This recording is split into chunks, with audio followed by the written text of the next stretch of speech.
What's up, everybody? Welcome to Podcast No Plus. I'm Alex, and in this video, I'm back again to talk about SpongeBob. It's been long enough, and this started circulating today. I get a feeling, or I have a feeling, that we're getting pretty darn close. Now, of course, this is connected to THQ. They normally do their own thing, their own showcase. It's normally later in the summer, and they do have quite a few games to show. So I don't think this directly means it would appear. I'm kind of getting ahead of myself, but just setting the stage. You got Summer Game Fest tomorrow, and you got the Xbox show Sunday, right? I mean, is it possible? Yeah, I could see it, Jeff doing something like that. But honestly, I'm feeling like maybe THQ will just do their own thing. I don't think, because of what we're about to talk about, means that literally tomorrow. It could, but it doesn't have to mean like tomorrow they're just going to unveil it. So what we're here to talk about is the name, which actually tells us more than you might think, and then the fact that it got rated. And I guess both of those things are almost equally important, right? So it's been rated in South Korea, and the name has been given. So it's SpongeBob SquarePants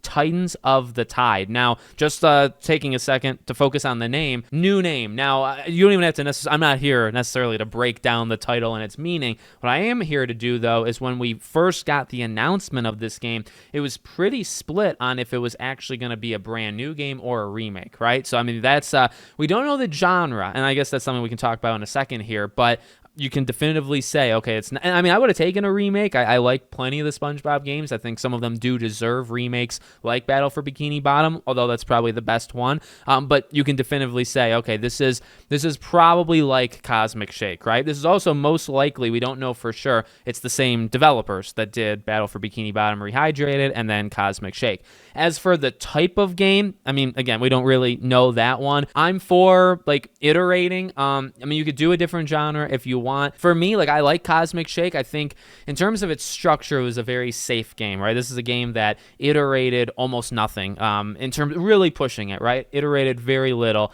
from Battle for Bikini Bottom. Now, again, that's a fantastic foundation and starting point, and I like the idea of making brand new SpongeBob games. We need more of that, not even just in SpongeBob, but anywhere. So that's cool. That's cool. But, I'm going to need them to push it just a little bit, because just having the exact same thing, just with different story, I mean, I can take it, and I guess I can take it every couple of years, but I would prefer that you push it a little bit further. So we don't really know that. But then, of course, again, like the rating, the fact that it literally got rated, that's why we know what the name is. As we've seen, and actually we saw very recently with like Silent Hill F, to me, this means it comes out this year. Now, it doesn't have to. Like, ratings, if you get rated, you can come out 3 months after, you can come out 5, you can come out 2, you can even come out like 6, 7, 8, 9 months after. Normally, you don't get a game rated if you're like a year plus out. So I think you can pretty safely say by this time next year, the game would be out, right? Maybe like next spring at the latest. But I mean, it oftentimes is sooner rather than later. So I would not be shocked if this was like an October, November game, truly. So that's kind of what I'm thinking. And, again, granted, if that is true, if my speculation is right, you would actually reveal it really soon. So, I'm hoping THQ can do a showcase, maybe July or August. You show it off and it comes out 2 months later. I think that would be really, really cool. And that's probably what's going to happen, but it could happen at Summer Game Fest tomorrow. So let me know what you guys think in the comments. Make sure, as always, to subscribe to the channel, bell icon turned on, and I hope to see you all on the next one.